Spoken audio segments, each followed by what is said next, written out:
오늘 본문에 있는 말씀을 가지고 실족하지 않는 믿음이라는 제목을 가지고 우리가 잠시 은혜를 나누고자 합니다.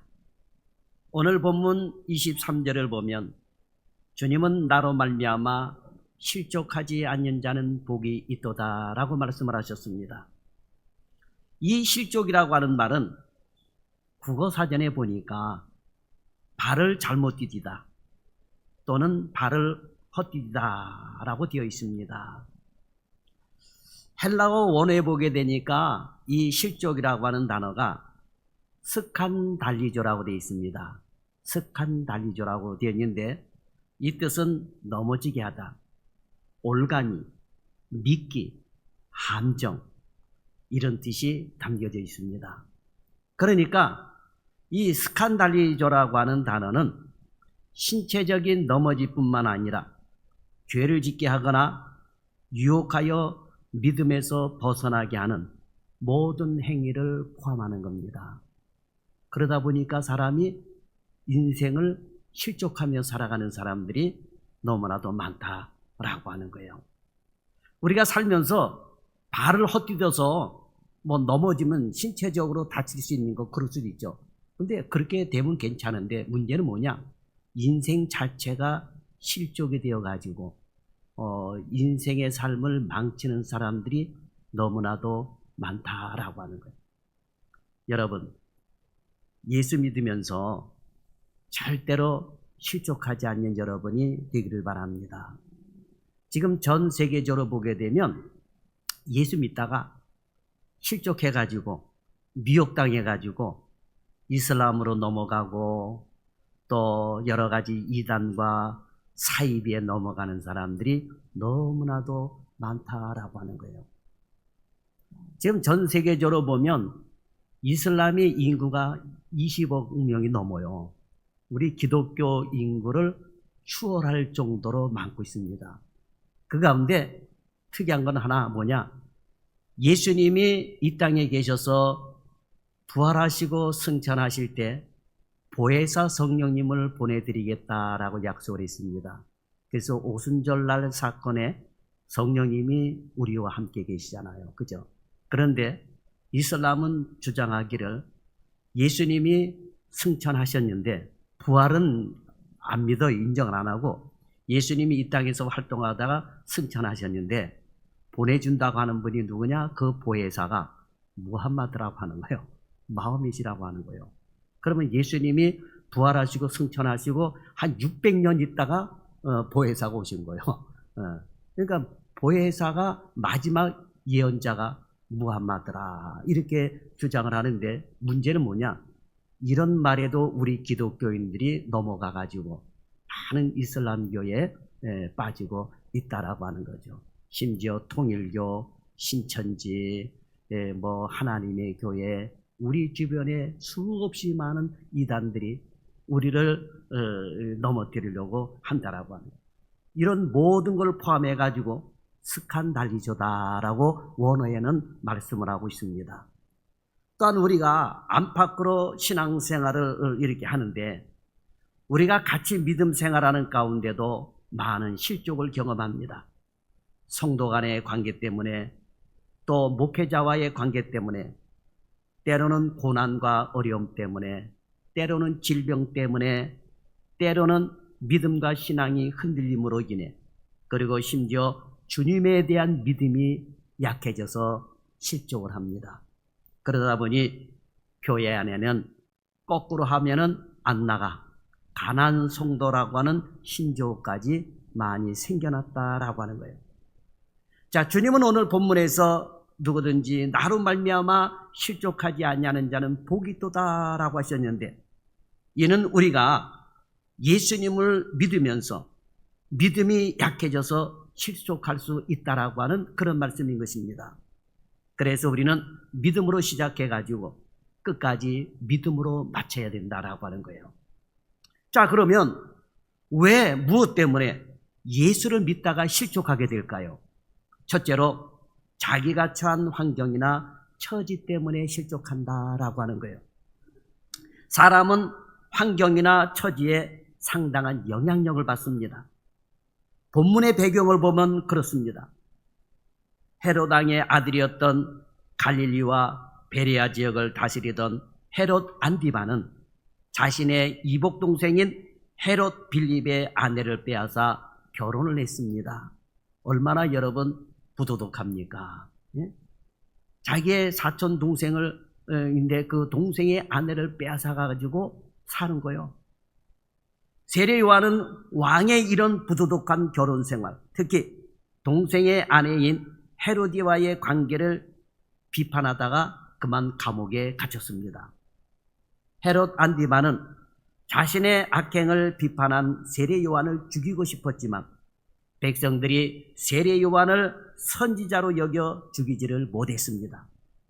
감옥에 갇힌 세례 요한은 예수님의 메시아됨을 증거했던 사람입니다. 예수님만을 위하여 살았던 사람이 세례 요한이었어요. 자, 그런데 이 세례 요한은 헤로디아의 딸 살로메의 요청으로 잔치 자리에서 그만 목베임을 당해 죽임을 당합니다. 이때가 나이가 30세가 좀 넘었을 때예요. 그러니 얼마나 젊은 나이에 여러분 억울하게 죽임을 당했습니까? 자, 그런데 죽기 전에 감옥에 갇힌 세례 요한은 자신은 이제 더 이상 이 감옥을 나가지 못하고 죽을 수 있다는 생각을 했던 것 같습니다. 그래서 자신의 제자들을 예수님께 보내는 거예요. 그러면서 질문을 합니다. 당신이 메시아입니까? 라고 질문을 해요. 자, 제자들이 전해주는 예수님에 대한 소식을 듣고 제자들을 보내면서 물으라고 그럽니다. 당신이 오실 메시아가 당신이 맞습니까? 라고 물어보는 거예요. 세례 요한은 제자들이 전해주는 소식을 들으면서 예수님이 진짜 메시아인지 확인하고자 제자 둘을 시켜서 예수님께 질문을 하게 했던 것입니다. 자, 세례 요한은 그 누구보다도 예수님이 메시아이고 구원자임을 확신했던 사람입니다. 얼마나 예수님에 대한 이 확신이 강했는지 요한복음 3장 20절에 보게 되면은 자신은 망해도 예수님은 흥해야 된다라고 증거했던 사람입니다. 또한 요한복음 1장 23절에 보면 자신은 예수님을 증거하는 소리이다라고 말을 했습니다. 심지어 누가복음 3장 16절에 보면 세례 요한은 자신은 예수님의 신발끈을 푸는 일도 감당하지 못하는 존재라고까지 증언했던 사람입니다. 이랬던 세례 요한이 왜 예수님의 메시아의 됨을 의심하게 되었을까요? 바로 감옥에 갇힌 환경 때문이었다라고 하는 것입니다. 감옥에 갇히니까 고난을 당하니까 마음이 흔들린 겁니다. 어려운 환경에서 마음이 흔들리니 의심이 생겼던 것입니다. 환경과 감정 때문에 마음이 흔들려 실족하게 된 것입니다. 자, 예수를 믿는 많은 분들이 평안하고 별일이 없을 때는 믿음 생활 잘합니다. 그러나 고난을 당하면 생각이 달라져요. 고난을 당하면 생각이 달라집니다. 왜 하나님이 내게 이런 고난을 주시나 라고 시작해서 별의별 소리를 다 해요. 그래가지고 어려움 당하고 고난 당할 때 입술로 범죄하는 사람이 너무나도 많다라고 하는 거예요. 환경이 나빠지고 고난이 오면 마음이 흔들려 의심이 생겨납니다. 하나님이 살아계신 게 맞나 하며 의심을 합니다. 이렇게 의심이 들다 보게 되면 실족하게 되는 것입니다. 그러나 이사야서 43장 1절과 2절에 보면 우리 하나님은 이렇게 말씀하십니다. 내가 너를 구속하였고 내가 너를 지명하여 불렀나니 너는 내 것이라. 네가 물 가운데로 지날 때에 내가 너와 함께 할 것이라 라고 말씀을 하셨습니다. 하나님은 우리를 물 가운데로 지날 때에도 함께 하신다라고 하셨습니다. 어떤 환경이 오더라도 함께 하시겠다라고 하는 그런 말씀인 것입니다. 여러분, 하나님은 내가 어떤 가운데 있다 할지라도 나와 함께 계심을 믿으시 바랍니다. 물 가운데서도 불 가운데서도 가시밭 가운데서도 하나님은 나와 함께 하시는 것입니다.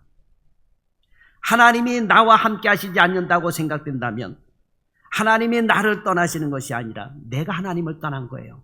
여러분 그걸 알아야 돼요.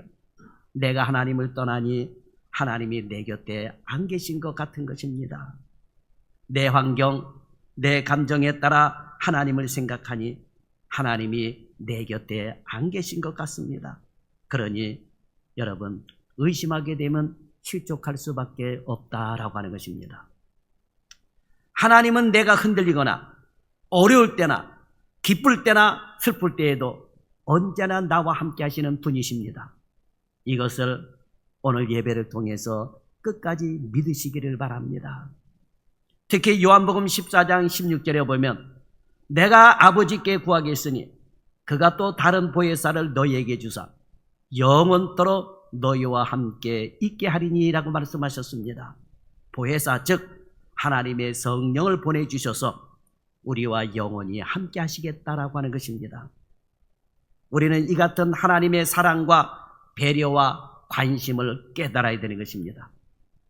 우리 하나님은 어떤 환경, 어떤 조건에서도 우리를 버리시거나 떠나지 않는 분이십니다.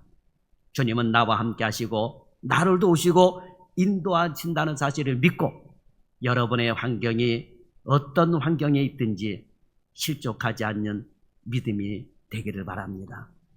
과거에는 우리나라 사람들이 어려웠을 때에 월세 살다가 전세 사는 게 소원이었더라고요. 보니까 그런 분들이 많았어요. 저 청년 때 부흥회를 한다든지 연초되게 되면은 소원을 써내라 그러면 뭐냐, 하나님 월세에서 전세로 살게 해주, 이게 소원이요. 여러분 지금 월세 사는 분들도 전세로 사는 게 소원이라고 말하는 분들은 거의 없을 거예요, 여러분. 그렇죠? 그런데 문제는 뭐냐? 월세에서 전세를 못 가게 되면 신앙생활을 실족하게 되는 거예요. 교회 안 나가는 거야. 왜 안 나가냐? 연초에 하나님 월세를 벗어나서 전세로 가게 해달라는데 월세를 못 벗어나서 신앙생활 해봐도 소용이 없습니다 해가지고 실족하는 분들이 많았어요. 여러분 내가 월세에서 전세로 가면 내가 열심히 일하면 돼요. 좀 더. 여러분 그렇지 않습니까? 그런데 열심히 일할 생각을 하지는 않고 어떻게 하든지 앉아가지고 그저 기도하면은 누가 돈 갖다 줍니까? 그런데 기도 제목이 그거예요. 앉아서 하나님 우리 집은 월세에서 전세로 가게 해주세요. 그렇게 기도했으면 어떻게 됩니까? 내가 열심히 일을 하면 되는 거예요. 여러분 그렇잖아요. 그렇게 기도는 하고 빈둥빈둥 노는데 어떻게 월세에서 전세로 갑니까? 그리고 나서는 예수 믿어도 소용이 없다 해가지고 실족하는 분들이 있다라고 하는 겁니다. 여러분 기도한 것만큼 우리도 노력해야 될 줄 믿습니다. 그러니까 여러분 어떤 환경이 있다 할지라도 하나님은 나를 버리시지 않는다라고 하는 거예요. 나와 동행하시고 나와 함께 하신다는 사실을 믿고 어렵고 힘들고 내 뜻대로 되지 않는다 하더라도 실족하지 않는 신앙인들이 되기를 바랍니다. 세례요한이라고 감옥에 갇히고 싶어 했습니까, 여러분? 세례요한도 사람이에요. 그런데 의도치 않게 감옥에 갇히다 보게 되니까 그 환경 때문에 예수님을 의심하게 되었다라고 하는 거예요. 그 다음에 두 번째로 실족하는 이유는, 신앙생활하다가 실족하는 이유는 메시아의 사역을 오해하기 때문입니다. 메시아의 사역을 오해하기 때문이요. 그리스도의 사역을 오해하기 때문입니다. 자, 세례요한은 당신이 메시아가 맞습니까? 아니면 다른 사람을 기다리오리까 하는 질문은 예수님의 사역을 세례요한도 오해했기 때문입니다. 자, 지금 세례요한은 감옥에 갇혀 있습니다. 세례요한은 감옥에서 불의한 헤롯 안디바가 버젓이 권세를 잡고 악한 일을 하고 있는데도 메시아로 생각됐던 예수님은 이 헤롯 안디바에 대해서 아무런 행동을 하지 않았습니다. 그러니 여러분 답답했던 겁니다. 그 당시에 유대인들이 생각했던 메시아의 사상은 이 세계를 정복하고 지들 마음대로 하는 이 로마 제국의 이 못된 로마 군대를 쳐부수고 이스라엘 나라를 회복하게 되는 이런 정치적인 메시아를 생각했던 겁니다. 그러니까 유대인들의 이 뼛속 깊은 그런 정치적인 메시아. 그런데 이게 세례 요한에게도 여러분 작용이 됐던 거예요. 세례 요한도 이걸 벗어나질 못했어요. 왜? 아니 헤롯 안디바가 저렇게 못된 짓을 하는데 나는 그것을 지적해가지고 감옥에 들어가 있는데 아니 메시아라고 하는 분이 이거를 그냥 넘어가고 있는 거예요. 여기에 대해서 심판하고 있지 않는 거예요. 그러니 답답했던 겁니다. 예수님께서 메시아로 오신다면 이렇게 불의한 일을 행하는 이들에게 뭔가 액션을 취해야 되는데 가만히 있었다라고 하는 거 예수님은. 그러니 세례 요한의 입장에서는 마음에 갈등이 생겼던 겁니다. 그러던 차에 면회를 온 자기 제자들에게 예수님이 하시는 일에 대한 소식을 들었습니다. 그 소식은 본문 앞 11절 이후에 나오는 나인성 과부의 죽은 외아들을 살리신 사건입니다. 복음서에 보면 예수님께서 죽은 사람을 살리시는 사건이 3번 나옵니다. 누가복음 8장 야이로의 딸을 회당장 야이로의 딸을 살리신 일, 그리고 요한복음 11장에 보게 되면은 죽은 나사로를 살리신 일, 그리고 나인성 과부의 외아들을 살리신 사건입니다. 그 중에 한 사례가 바로 본문 앞의 일입니다. 죽은 사람을 살리시는 일은 아무나 할 수 있는 일이 아닙니다. 이거야말로 기적 중에 기적입니다. 초자연적인 일 중에 초자연적인 일입니다. 자, 세례 요한의 입장에서는 이 정도의 능력을 가지신 분이라면 메시아가 확실하다는 생각이 들었습니다. 그런데 그런 능력을 가지셨다면 이렇게 악한 일을 행하는 헤롯 안디바가 왜 저렇게 멀쩡하게 왕의 자리에 앉아서 그냥 있느냐라고 하는 거예요. 그러니까 갈등이 생긴 거예요. 죽은 자도 살리고 오병이 기적도 행하게 되고 바다 위도 걸으시고 수많은 병자들을 고치신 그 예수님께서 왜 이렇게 못된 짓을 하고 있는 헤롯 안디바는 왜 천벌을 안 내리시냐 이거예요. 그런 생각이 들었던 거예요. 이런 엄청난 능력을 가지신 예수님이 침묵을 하고 계시는 거예요. 침묵을 하고 계십니다.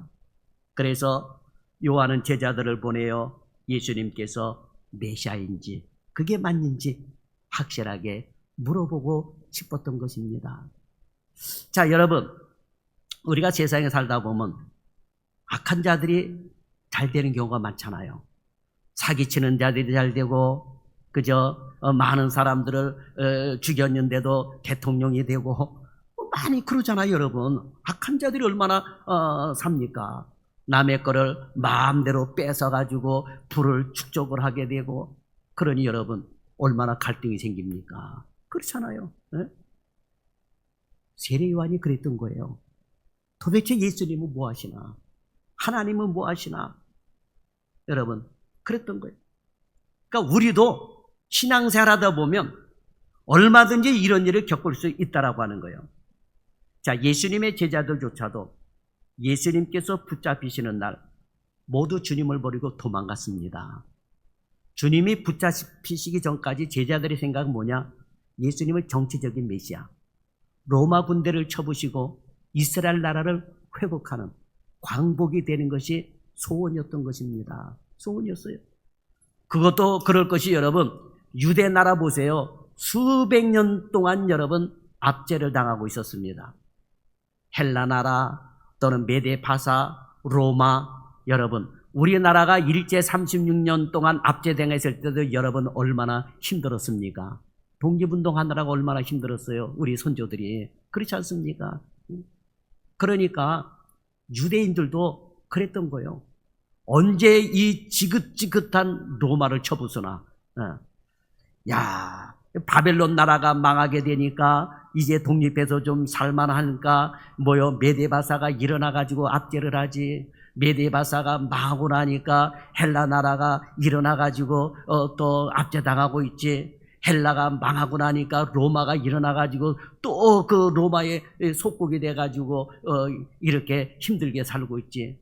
그러니까 빨리 거기서 벗어나고 싶었던 거예요. 그러니까 정치적인 메시아를 기다렸던 것입니다. 제자들도 그랬던 거예요. 그래서 예수님이 잡히시는 그날까지 정치적인 메시아를 생각했던 겁니다. 왜? 예수님의 그 능력을 봤잖아요, 그들이. 예?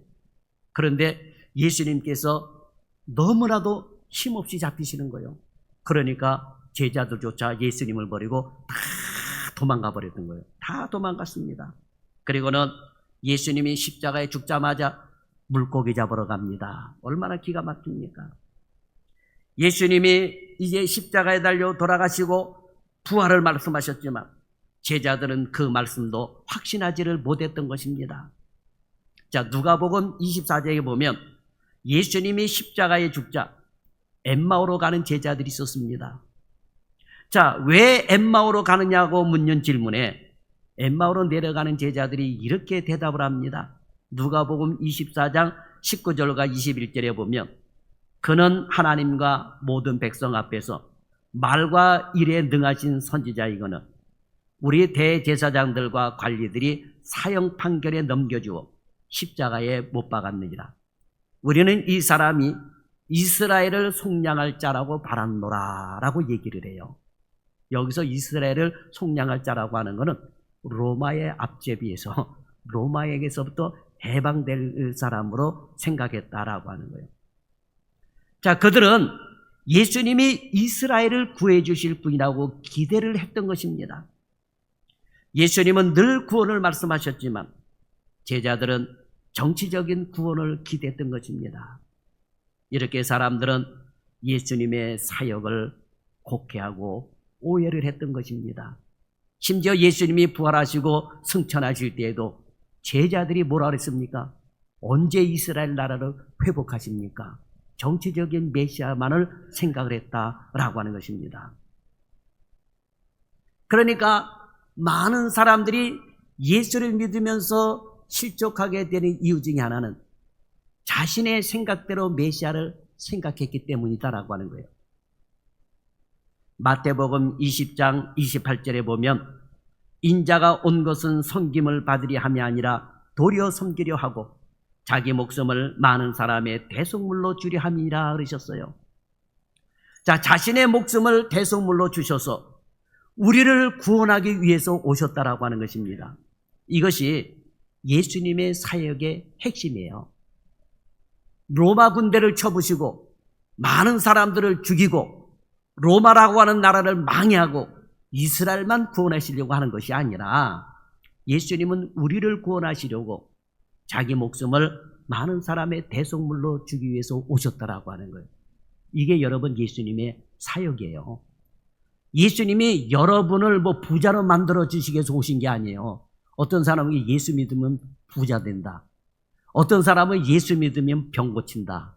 아이고, 여러분 생각해 봐요. 기독교가 우리나라에 처음 들어왔을 때 병원이 없었을 때 얼마나 많은 사람들이 교회 와서 안수기도 받았는지 몰라요.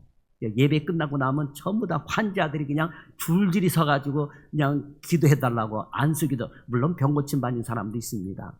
그러나 예수님은 이 세상에 의사로 오신 분이 아니에요. 예수님은 우리의 죄를 속량하러 오신 거예요, 여러분. 그걸 깨닫고 예수를 믿어야 됩니다. 여러분의 검은 머리가 팥뿌리가 되는 건 정상이에요. 정상입니다. 그렇죠? 늙으니까 정상이죠. 여태까지 저는 목회하면서 그래도 성도들이 이걸 잘 받아들여가지고 목사님, 저는 흰머리가 많아가지고 염색하는 게 싫어요. 염색하는데 질렸어요. 그래서 그냥 흰머리 안 나게 기도해 주세요. 이런 분이 없어서 다행이요. 이거 받아들이잖아요, 여러분. 그죠? 사람이 마찬가지요. 늙고 죽는 거는 받아들여야 되는 거예요, 여러분. 어차피 하나님은 우리가 반역죄를 저질렀기 때문에 너는 흙에서 왔으니 흙으로 돌아가리라 라고 말씀하신 거예요. 그런데 이거 안 죽겠다고 발버둥을 치고 병 고쳐달라고 발버둥을 치고 안 고쳐주면 예수 믿어도 소용없다고 실족하는 사람들이 너무나도 많다라고 하는 거예요. 그러니까 이거는 예수님이 이 세상에 왜 오셨는지 메시아의 사역을 모르고 예수를 믿기 때문에 그렇게 실족하게 되는 것입니다. 그러니까 여러분, 예수님이 이 세상에 오신 목적을 알고 예수를 믿어야 되는 거예요. 심지어 어떤 사람은 하나님, 내 자식 좋은 대학 붙게 해주세요. 하나님이 그 자식 좋은 대학 붙게 해주시려고 이 세상에 오셨습니까? 너도 나도 좋은 대학 붙게 해달라면 여러분, 노력한 만큼 되는 자식이 좋은 대학에 가는 거예요. 그게 공평한 거예요, 여러분. 그렇지 않습니까? 그런데 예수 믿는다고 해가지고 너는 하버드대에 붙고, 뭐 예수 믿는다고 너는 저기 뭐 서울대에 붙고, 뭐 너는 예수 안 믿으니까 저쪽 지방대에 붙고, 하나님이 그런 하나님이시라면 어떻게 믿을 거예요, 여러분? 하나님은 그런 하나님이 아니시다라고 하는 거예요. 그러니까 예수를 믿는 목적을 분명히 알아야 된다라고 하는 거예요. 자, 오늘 본문 22절에 보세요. 주님은 요한의 제자들에게 당신이 메시아입니까? 라고 묻는 이 요한의 제자들에게 가서 보고 들은 것을 요한에게 알리라고 말씀하시면서 이렇게 말씀하십니다. 맹인이 보며 못 걷는 사람이 걸으며 나병 환자가 깨끗함을 받으며 기먹은 사람이 들으며 죽은 자가 살아나며 가난한 자에게 복음이 전파된다 하라 그러셨어요. 자, 이 말씀은 이사야서 42장 7절에서 메시아 예언에 관한 말씀이에요. 메시아가 오면 눈먼 자들의 눈을 밝히며 갇힌 자들을 감옥에서 이끌어내며 흑암에 앉은 자를 감방에서 나오게 하리라는 예언의 말씀대로 그대로 하고 있으니 이 말씀을 요한에게 가서 전해라 라고 하는 거예요. 그리고 본문 23절에서 말씀하십니다. 누구든지 나로 말미암아 실족하지 아니하는 자는 복이 있도다 라고 말씀을 하셨습니다.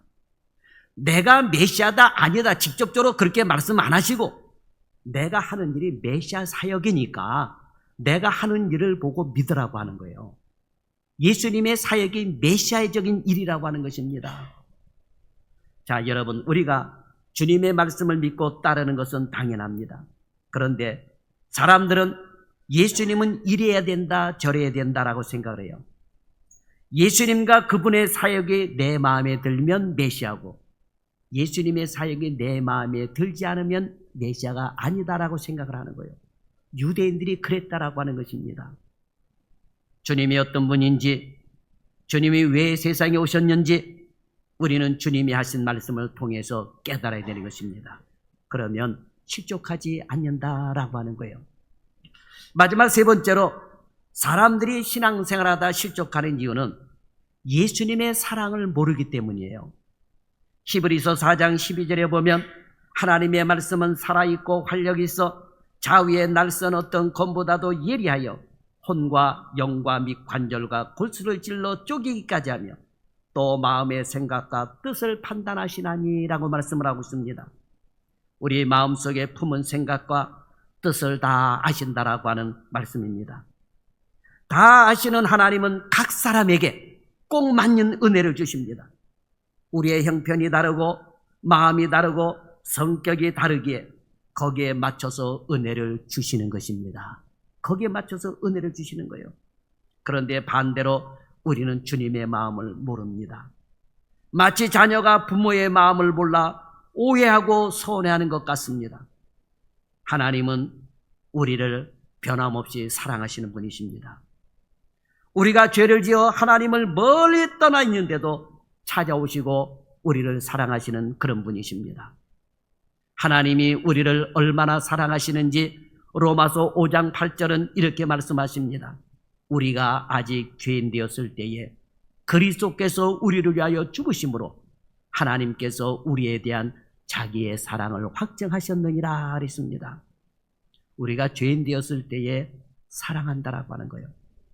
죄를 짓고 회개하지도 않았는데도 사랑하신다라고 말씀하고 있습니다. 그런 나를 위해 하나뿐인 외아들을 이 세상에 보내시어 십자가에 죽게 하심으로 우리의 죄를 사해 주셨다라고 하는 거예요. 하나님의 이 마음을 아십니까? 나를 구원하기 위해 대신 십자가에 달려 죽으신 예수님의 마음을 알아야 돼요. 그 예수님은 우리를 사랑하시되 끝까지 사랑하시는 분이다라고 하는 거예요. 그리고 예수님은 지금도 나를 위해 기도하고 계십니다. 로마서 8장 34절에 보세요. 누가 정죄하리요? 죽으실 뿐 아니라 다시 살아나신 이는 그리스도 예수시니 그는 하나님 우편에 계신 자요 우리를 위하여 간구하시는 자신이라 그랬습니다. 나는 기도하지 못해도 주님은 나를 위해 기도하신다라고 하는 거예요. 나는 주님께 나의 마음을 열지 못해도 주님은 나의 마음에 들어오셔서 나의 필요를 위해 간구하십니다. 예수님이 우리를 위한 관심과 사랑은 이와 같은 것입니다. 불꽃 같은 눈으로 우리를 지켜보고 계십니다.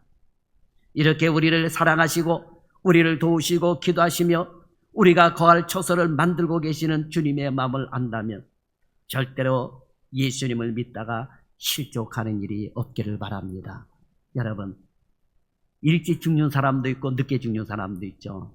그러나 일찍 죽는 사람은 여러분 서운해할 필요도 없어요. 왜 그렇습니까? 내 거처가 준비됐으니까 주님이 부르시는 거예요. 그죠, 여러분? 우리가 이 세상의 아파트도 그렇잖아요. 일찍 들어가는 사람도 있고 늦게 들어가는 사람도 있잖아요, 여러분. 그죠? 물론 자기가 노력하고 준비도 하겠지만 마찬가지예요, 여러분. 주님께서 우리의 거처를 준비하신다 그랬는데, 그죠? 우리의 거처가 준비되면 아무개야, 네 거처가 준비되었으니까 이제 네가 와라. 하나님은 사인을 보내신 거예요. 그러다 보게 되면 내가 육체적으로 병들게 되고 육체적으로 나약하게 되고, 그래서 여러분 결국은 이 세상을 떠날 수밖에 없는데, 그때 내가 이 세상을 떠날 때에는 주님께서 내 처소를 준비해 놓으셨다라고 하는 여러분 깨달아야 될 줄 믿습니다.